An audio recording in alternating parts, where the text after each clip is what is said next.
புரட்சிக்கு தமிழ்நாட்டில் இடம் இல்லை. மெட்ராஸ் இப்போ தமிழ்நாடு ஆனதே. ஆரிய கூட்டம் எல்லாம் அறிவோடுதே.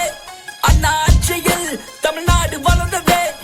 அந்த வளர்ச்சி தான் இன்று வரை தொடருதே. திமுக திமுக திமுக